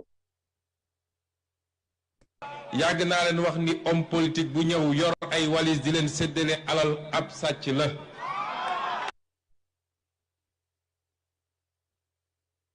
yàgg naa leen wax ni homme politique bu ñëw yor ay walis di leen séddale alal ab sàcc la ndax amul fu mu ko mën a jëlee. c'est tout juste un montant de 15 millions boo xam daal nee na daal moom moo ko dugal. voilà donc yow moom sàcc nga yow moom sàcc nga mais n'oublions pas aussi que li muy wax sàcc dafa fàtte ni homme politique bu ñu condamné mu dem maye këram ngir bañ a fay délinquant la aux yeux de la loi yow non seulement sàcc nga mais délinquant nga par rapport ak li nga wax dañ laa képp ci fen nga fenal Mame Mbaye Niang ñu képp la ba rabaa dara nga xëy jël sa kër maye ko créer ton propre ou bien xaw ma na ta propre insolvabilité pour ne pas payer c'est de la délinquance yëfu délinquant la c'est-à-dire il a avoué avoir agi en délinquant loolu yow yaa ko fi def ci penc bi mi ngi fi tegee kon wax ak tontu la bu yemoon ci poser première pierre wax politique nit ñi tontu ko ci politique boo fi toogee di accuser nit ñi sàcc ñu tontu la réew mi Ousmane Sonko mënu fee accuser kenn dara parce que justice amut lenn loo xam ni Ousmane Sonko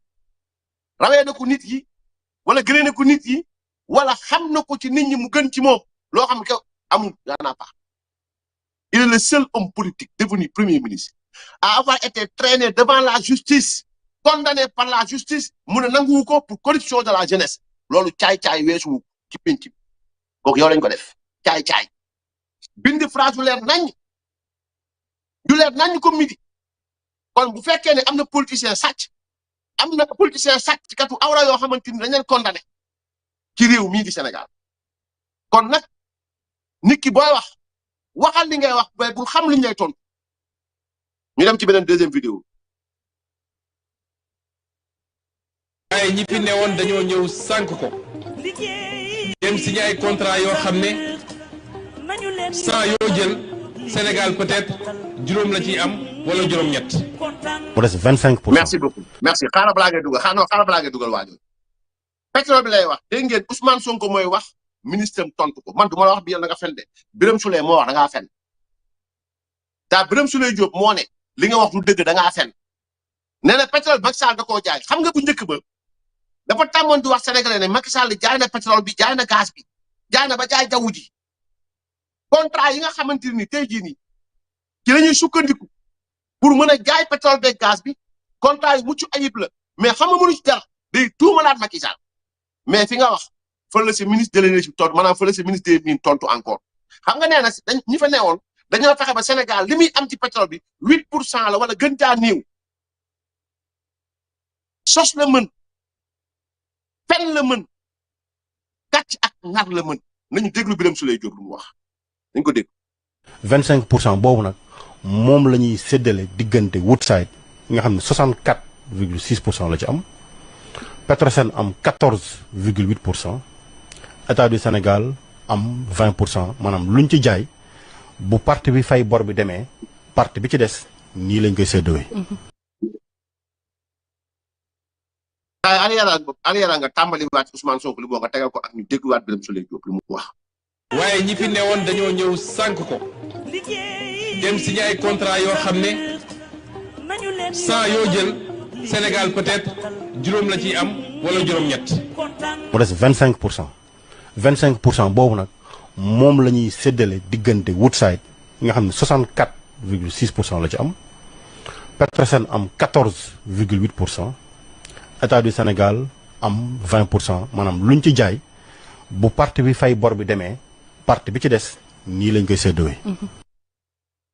voilà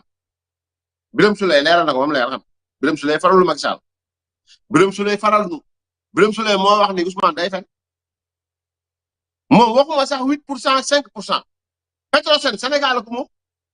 kon Petrosen am na 14% Sénégal am na 25% bu ñu génnee lépp ba pare laa wax. bu ñu génnee lépp ba pare lu séddale alal bi nga xam ne jaay nañ pétrole bi maanaam xaalis pétrole bi téeméer boo jël Petrosen am na 14% Sénégal ko moom téeméer boo jël Sénégal am na ci ñaar fukk ak juróom. tu vois donc boo boolee ñaar yëpp nga xam ne Sénégal ko moom daanaka Sénégal maanaam dafay romb lu bëri par rapport ak li mu wax xam nga wax bi leer na. mais kii mooy Ousmane c'est-à-dire que ni kii mooy ki nga xam ne moo taxaw seen kanam di wax moo taxaw seen kanam di wax c'est-à-dire que c'est quelqu'un qui ment mais qui ment mal parce que mensonge moo ko bëggul moo tax fu mu mentiré ba pare rek mentir daal di yolleeku nànk ne ko man mentir de bokkuma ci bàyyi ko mentir moom mu feeñ ci penc bi amul xudu gàcce du rus parce que ku rusut ñu lay vaar bis bu nekk. kurusut ñu lay wax ne lii Ousmane li nga wax ni du noonu bis bu nekk man xamatuma ci yow dara ba mu demee ba taxaw assemblée nationale di layal 1000 milliards yi dem ci compte kat laa ne kii c'est terminé mais est-ce que loolu war na berte kenn ci Ousmane Sonko man de bertu ma wala si nafsi bi yadihi bertu ma parce que magam jëm bu jugee këram créé parti politique nekk leader nekk député wax ba nekk député assemblée nationale. dem ci bërëbu fowukaay nga foofa ba mandi ne xuus génn foo ba nga doon foo yàlla nattu la mu rëcc nga jiñ ko ay nit complot loo waxati ci penc mi nit ñi bu leen bettee dafa leen neex rek wallahi lazim mais man waxu Ousmane Sonko dara duma ci bett tous xarbaane duma ci bett donc lii lu sénégalais yi war a bàyyi xel la donc mbay la tax le moom bii lañu may tey muy festival du mensonge le premier jour de l'an moom nag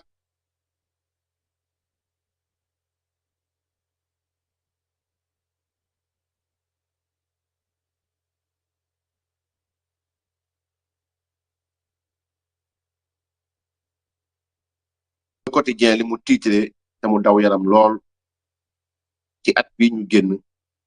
ci jigéen ñi nit ñi di def xam nga réew mi ci Sénégal bëgg démb rek maa ngi wax ma leen ñun fi ñu jëm wallahi ndox amu fa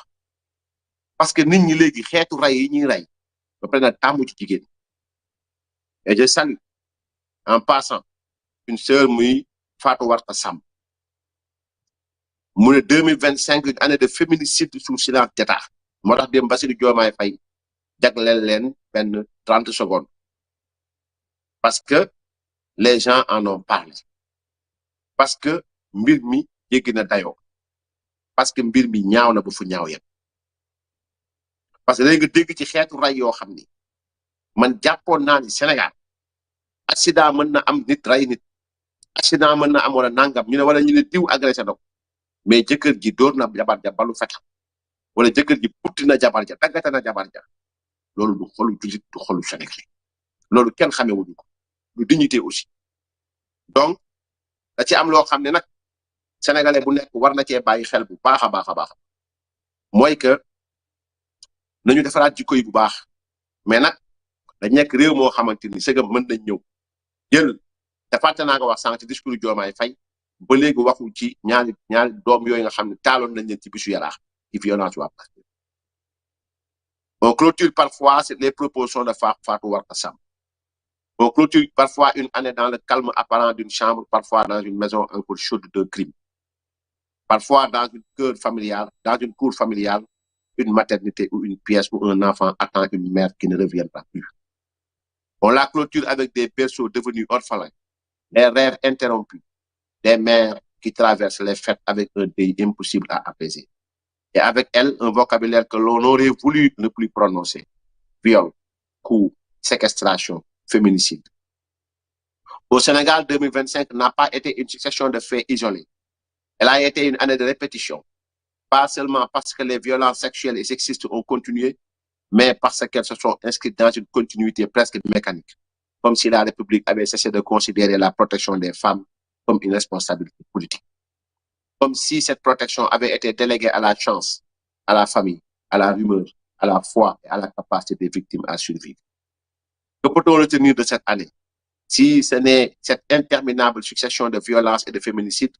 difficile d'en faire un autre bilan lorsque chaque mois a été rythmé par la mort, l'agression ou l'humiliation des femmes. 2025 n'a pas seulement été marqué par des crimes,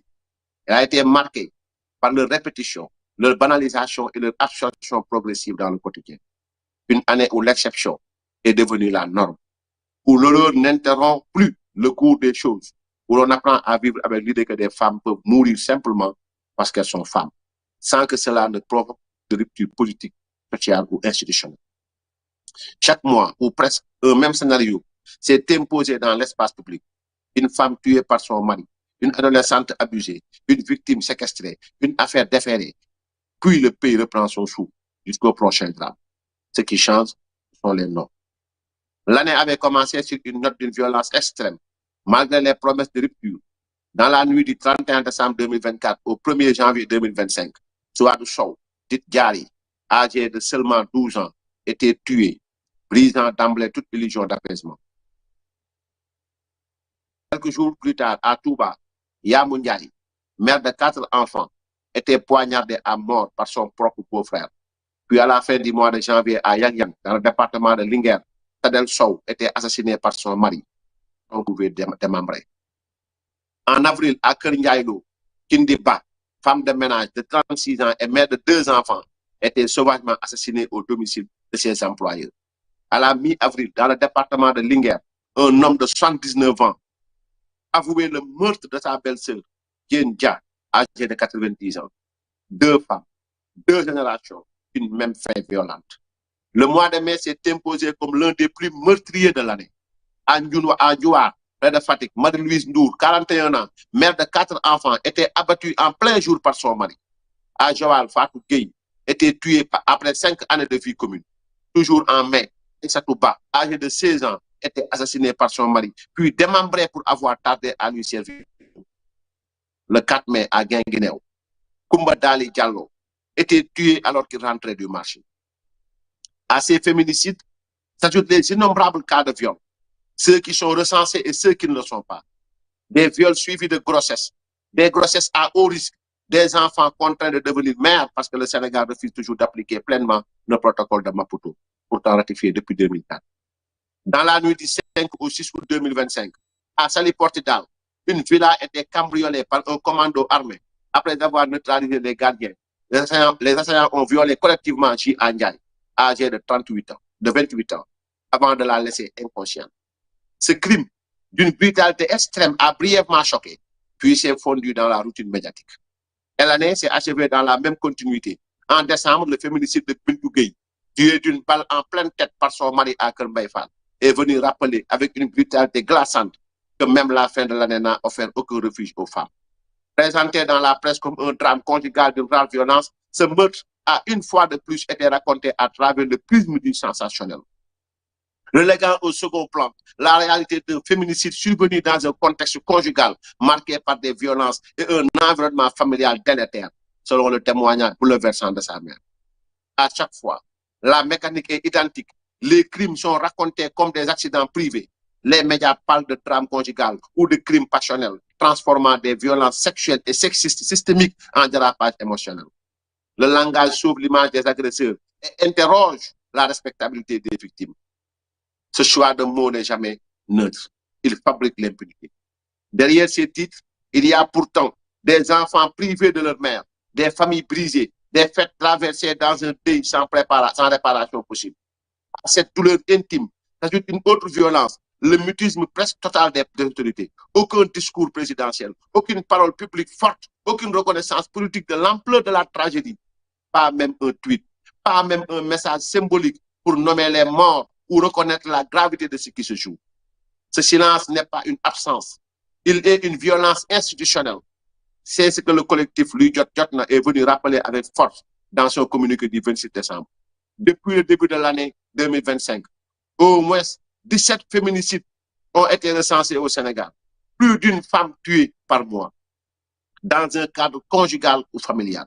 Le collectif cite leur nom pour refuser l'effacement. Souadou Sow, Yamou Ndiaye, Sadel Sow, Kindiba, Djenba, Marie-Louise Ndou, Fatou Gueye, Aïssatou Ba, Koumba Dali Diallo, Khadi Fall, Mariama Koulibaly, Mariama Ba, Fatou N, Mariama Keita, Khadi Gueye, Mariama Sadio Diallo, Bintou Gueye. Nommé ici n'est pas un hommage, c'est un acte politique. Nous pouvons nous sentir impuissants face à la litanie de ces noms, face à l'ampleur de la violence et à ce qu'elle révèle de notre société. Mais nous ne pouvons pas oublier. Nous ne pouvons plus faire comme si de rien n'était, car derrière chaque nom, il y a une vie arrachée, des enfants privés de leur mère, des rêves brutalement interrompus. Face à cette réalité connue, documentée et dénoncée depuis des années, une question demeure. Que fait l'État de sa responsabilité? Que valent les promesses quand elles n'engagent à rien? Ce que 2025 nous a appris, c'est que la répétition a anesthésié l'indignation. Les féminicides ne choquent plus, ils s'additionnent. Et ce qui s'installe durablement, c'est le silence public. Il y a parfois des arrestations, des enquêtes, des déferments. Mais il n'y a pas de politique continue, ferme et assumée pour prévenir, protéger et transformer. Le silence dit gérer, le silence dit gérer. Il laisse le patriarcat faire son travail. On ne veut pas d'une année plus calme parce que la violence aurait appris à se cacher. République du Sénégal, l'histoire te regarde. Combien de femmes faudra-t-il encore enterrer avant que protéger ne devienne une priorité publique ou politique? En espérant que 2026 soit enfin une année de justice, de protection et de sécurité pour toutes les femmes, c'est là notre vœu le plus urgent, le plus légitime, le plus vital. Donc, félicitations à ma petite sœur Fatou Warta Samb. Un très bon texte. Bi rappelé ni ñuy rayé jigéen ñi ñaaw na. Bi rappelé ni ñuy bindé téjiri sax. C'est juste pour alimenter ben débat. Ñaari fan ñett nit ñi faté. Ñaari fan ñett ñu faté ni nit jël na nit dëgër jël na jabar jox ma may ma ndox mu yéex nga ray ko demam rek dagate ko. Tek sa jabar violenté ko jël fetal tóor ci bopp bi. Ñoo am ci ñu bëri ñoo xam ni ay famille ñoo leen di jooy mais du loolu kese de mais viol yi séquestration yi jël doomu jàmbur damay lire page Mamadou Kane maa ngi koy ziar mais chaque jour su may lire su ma liirul féminicide mais lire cas de viol ak séquestration qu'est-ce qu'il faut faire comme acte politique qu'est-ce qu'il faut faire au-delà des titres des journaux au-delà de l'indignation collective c'est là où se trouve l'importance loolu la débat bi amee importance bi Fatou war ko poser c'est-à-dire mooy au-delà de tout ça la respectabilité de la femme bi yàlla yëkkati jox ko cëram nag parce que l'histoire de nos religions avec la femme n'est pas une histoire qui décrit la femme comme ku nekk ci suuf ñu war ko dëggate war ko joggi non notre religion ne décrit pas l'histoire comme ça da ngay jàng ci waskuru fil kitaabi Maryam nga jàng ci suñu ñoom yaay Aïcha nga jàng ci li jiitu yonent bi sallallahu alayhi wa sallam di ñëw nga jàng ci alxuraan nga xam ne yàlla mësul digal kenn bi nga xam ni bind Aadama toftal ci Awa da leen teg ñu àndandoo ba muy pine ñoom ñaar la boole buy lim ay jëf yu baax danaan góor naan jigéen kon Dieu a bien cerné la chose maintenant dans notre entendement man dama gisul fenn fu ñu waxee ni dañu war a teg jigéen ci suuf di ko piétiner may ma ndox mu yéex nga rey ko daggate ko on s'indigne on l'écrit bind ko ci journaux yi ok d'accord mais ñaari fan ñu fàtte ko dem ci leneen ñaari fan ci grand place ñu ngi waxtaan Milan AC Marseille ñaari fan après ñu waxtaan ci li nga xam mooy lamb ji war a am ñaari fan après ñu waxtaan ci politiciens ni ñuy tontonto cette dame qui est partie dame bi dem noonu bàyyi doom dame bi dem noonu bàyyi famille ñuy dëkk seeni dëy dëkk seeni mitit ak seen naqar nga jël doomu jàmbur séquestré ko violé ko yegg ci moom ñàkkuloo ko digiteem li nga xam ne mooy honneur ñu indigné wu ko def ko ci journal ñu jaay ko rapidement nit ñi waxtaane ko ñaari fan les gens passent à autre chose mais cette femme bi am 16 ans toute sa vie durant elle va souffrir saa yu gisee góor mën na jooy elle va souffrir toute sa vie durant ces séquelles laissées par des actes de lâche de barbare yoo xamante ni kenn mënul xam luñ doon loolu luñ ciy wax en tant que homme politique luñ ciy wax en tant que imam et consort parce que man su ma gisee suñu imam yi ne la ñu sonn lool ci waxtaan ci waaraate ci place jigéen ci biir société mais gisaguma ñu def benn symposium gisaguma ñu def dara ci li nga xam ne moo jëm ci ñuy traité jigéen dans notre société actuelle ray boom rendi dagate violé séquestré doomu jàmbur enlevé il nous faut avoir beneen approche pour bi il nous faut avoir beneen approche laa wax pour bi kon merci à Fatou Warta Samb nous sommes de tout cœur avec vous ci combat bi nga xam ni aussi nit ku nekk da cee war a jóg taxaw ci parce que discours yi gars yi def nii ci sonn lool ci ay étranger bi dugg na fii waru fee dugg di wax na lee waru koo wax nangam sangam bi nañu sonn ci njaboot gi nañu sonn ci njaboot gi nañu sonn ci njaboot si booy wax njaboot gi nag mooy ñii rey ak ñii rey ñii rey ak ñi ñuy rey donc yal nañu yàlla taxaw bu baax a baax on vient de faire 1 heure de live yal na yàlla aar réew mi yal na yàlla yiir réew mi yal na yàlla taxaw réew mi maa ngi sant ñi newoon ci kii bi yëpp di jak nuyu naa la bu baax Touré Cheikh Ahmadou Bamba Fall nuyu naa la donc di nuyu ñëpp di ziar ñëpp di jaajëfal ñëpp donc Bachirou Faye donc Mame Koumba Sey donc Babacar Gueye donc Cheikh Ahmadou Bamba Fall wax naa ko ASW 30 donc nuyu naa ñëpp ziar naa ñëpp Baye Waar maa ngi lay nuyu di la ziar Dieynaba N21 Tanor Ngiraan nuyu naa la bu baax Ngiraan Diallo nuyu naa la donc nuyu ñëpp Yaxya Mauritanie nuyu naa la bu baax a baax Aminata Cissé Issa Diallo donc Awa Jong nuyu naa la donc nuyu ñëpp ziar ñëpp Matar Ñaa maa ngi leen nuyu Serigne Sam donc nuyu naa la xaw ma loo bind donc vraiment gisuma quoi ni nga bind quoi donc Baye Waar donc ñëpp nuyu naa ñëpp ziar naa ñëpp su 8OM nuyu naa la bu baax a baax a baax bu mu xayri lay nuyu naa la bu baax sama jigéen nuyu naa la bu baax a baax Ibrahima Niang Ibrahima Sagna donc nuyu naa ñëpp ziar naa ñëpp jaajëfal naa ñëpp Birahim Betaay Mba nuyu naa la bu baax a baax a baax ziar naa ñëpp sant naa ñëpp gërëm naa ñëpp di ñaan yàlla Sénégal yàlla na fa yàlla def jàmm ak salaam ak tawfiq wasalaamu aleykum wa rahmatullahi taala wa barakaatuhu jaajëf Mamadou Daman nuyu naa la bu baax waaw Baye Saliou Kane nuyu naa la bu baax a baax a baax Malick Kane nuyu naa la bu baax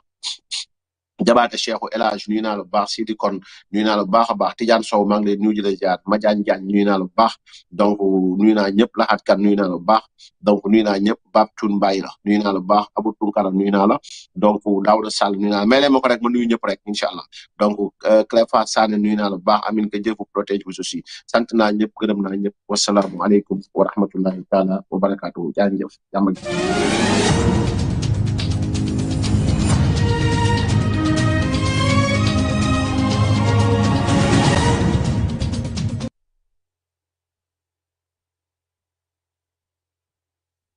What happens if my dad starts Tai Chi tomorrow? How old is your father? He is 56. Oh, perfect. By the end of September, you won't even recognize him. But what if he hasn't worked out in years? That's even better. Tai Chi was made specifically for beginner men 40 plus. Isn't the gym better? After 50, the gym breaks you. Tai Chi heals your body and make you lose weight faster than in your 20s. Does he need any equipment? No, his body is enough. Just do it for 9 minutes a day and see your body get younger. So how to start? Click the link, get the app, and start tomorrow.